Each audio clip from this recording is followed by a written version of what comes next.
Master RBG began the video as he so often does, going from a brief intro music clip to some on-screen footage of himself, and then moving straight in to a brief intro and video footage of the actual game. Sorry. Greetings and salutations, people of the internet. This is Master RBG.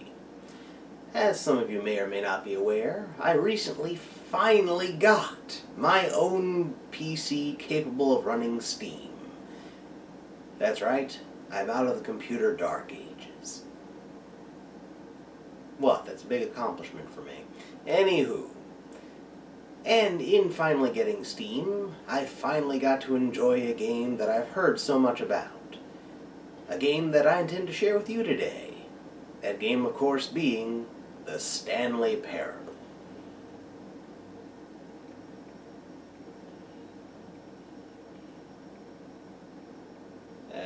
Let's just go ahead and get right into it, shall we? Let's do it. This is the story of a man named Stanley. Stanley worked for a company in a big building where he was employee number 427. Employee number 427's job was simple. He sat at his desk in room 427 and he pushed buttons on a keyboard. Orders came to him through a monitor on his desk, telling him what buttons to push, how long to push them, and in what order. This is what employee 427 did every day of every month of every year. And although others might have considered it soul-rending, Stanley relished every moment that the orders came in, as though he had been made exactly for this job. And Stanley was happy. And then one day, something very peculiar happened. Something that would forever change Stanley. Something he would never quite forget. He had been at his desk for nearly an hour when he realized that not one single order had arrived on the monitor for him to follow. No one had showed up to give him instructions, call a meeting, or even say hi. Never in all his years at the company had this happened, this complete isolation. Something was very clearly wrong. Shocked, frozen solid, Stanley found himself unable to move for the longest time. But as he came to his wits and regained his senses, he got up from his desk and stepped out of his office. All of his co-workers were gone. What could it mean? Stanley decided to go to the meeting room. Perhaps he had simply missed a memo. Okay, there are just so many strange elements to digest here.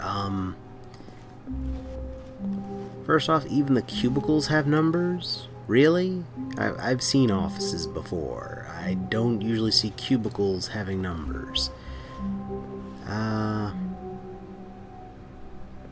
It's a very bland office. When Stanley came to a set of 2 open doors, he entered the door on his left. What if I don't want to enter the one on my left? Huh? Did you think about that, Mr. So-called omniscient narrator guy? Huh? Did you even take that into consideration? I don't think so. I don't think you did. Just presumptuous, that's what you are. Yet there was not a single person here either.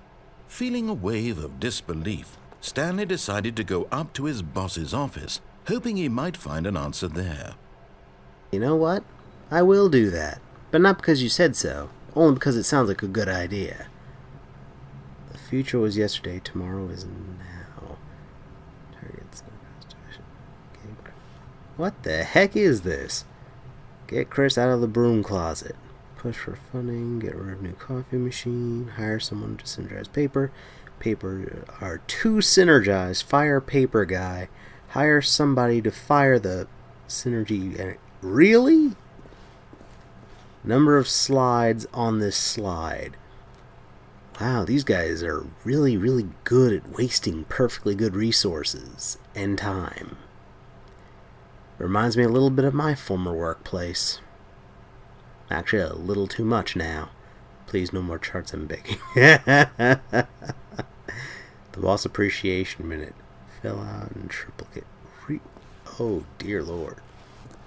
Oh hey, look, a door that doesn't have a number. It's a broom closet. They have one of those here apparently. Coming to a staircase, Stanley walked upstairs to his boss's office. I don't need you dictating everything I do, narrator man. Okay? I can do stuff on my own too. Seriously. The nerve of some people. Oh, this must be the office. Not gonna lie, it actually looks quite nice. Very nicely furnished. Elegant even. No secretary though. Must be out. Stepping into his manager's office, Stanley was once again stunned to discover not an indication of any human life. Shocked, unraveled, Stanley wondered in disbelief who orchestrated this. What dark secret was being held from him? What he could not have known was that the keypad behind the boss's desk guarded the terrible truth that his boss had been keeping from him. And so the boss had assigned it an extra secret PIN number, 2845. But of course, Stanley couldn't possibly have known this. Yet incredibly, by simply pushing random buttons on the keypad, Stanley happened to input the correct code by sheer luck. Amazing. He stepped into the newly opened passageway. Excuse me, Mr. Narrator. There was no dumb luck involved in any of that. You straight up told me the number. Oh, good grief. Well, this looks suspicious. Like, deeply suspicious, but hey, in for a penny, in for a pound. Let's do this. Going down, deeper down the rabbit hole. Descending deeper into the building, Stanley realized he felt a bit peculiar. It was a stirring of emotion in his chest, as though he felt more free to think for himself, to question the nature of his job. Why did he feel this now, when for years it had never occurred to him? This question would not go unanswered for long. Wait, what the heck is that supposed to mean? Wait, hold on. Hold on just 1 second. You need to answer this one, narrator. Narrator? Hello? Stanley walked straight ahead through the large door that read Mind Control Facility. Now hold on just 1 darn second here. Mind control facility? What? Who? What? Wait, dude. Escape? I'm not sure I want to walk willingly into a mind control facility. That escaping sounds like a much better idea. Could just make a run for it right now. I mean, somebody clearly marked it off as escape. Well, I guess I better go through with it, I suppose.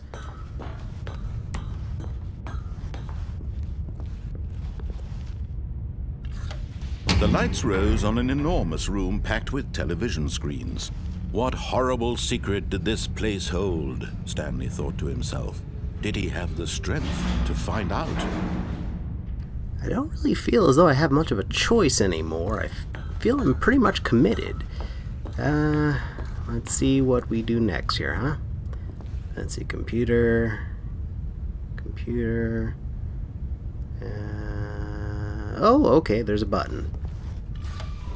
Now the monitors jumped to life, their true nature revealed. Each bore the number of an employee in the building, Stanley's co-workers. The lives of so many individuals reduced to images on a screen, and Stanley, one of them, eternally monitored in this place where freedom meant nothing.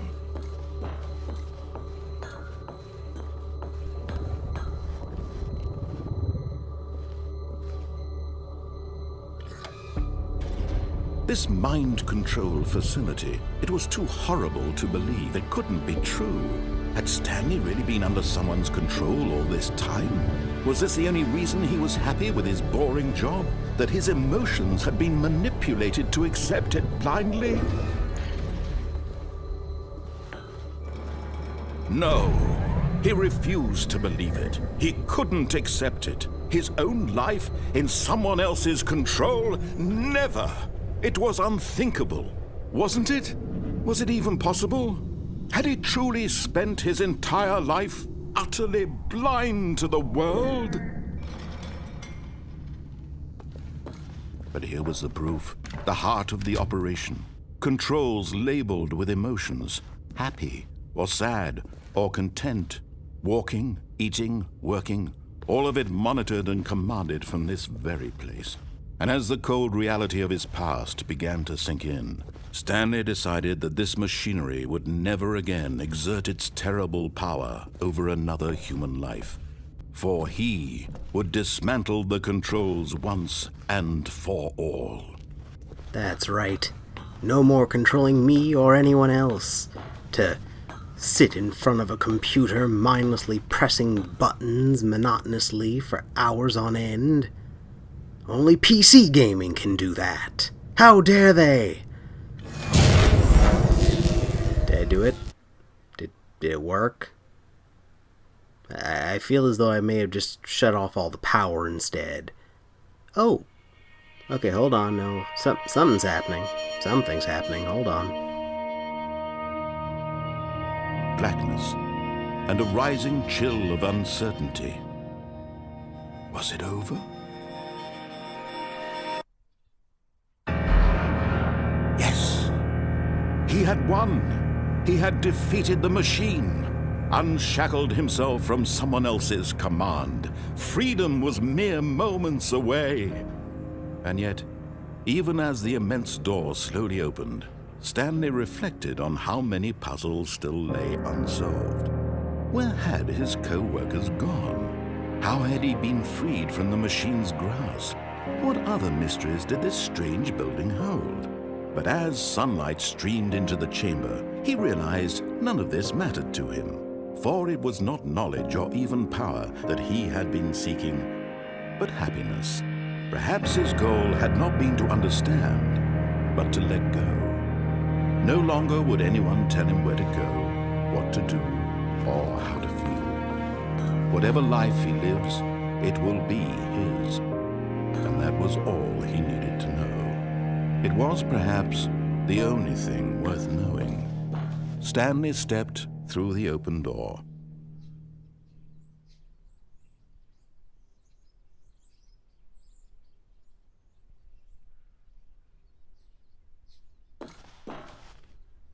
Stanley felt the cool breeze upon his skin, the feeling of liberation, the immense possibility of the new path before him. This was exactly the way, right now, that things were meant to happen. And Stanley was happy.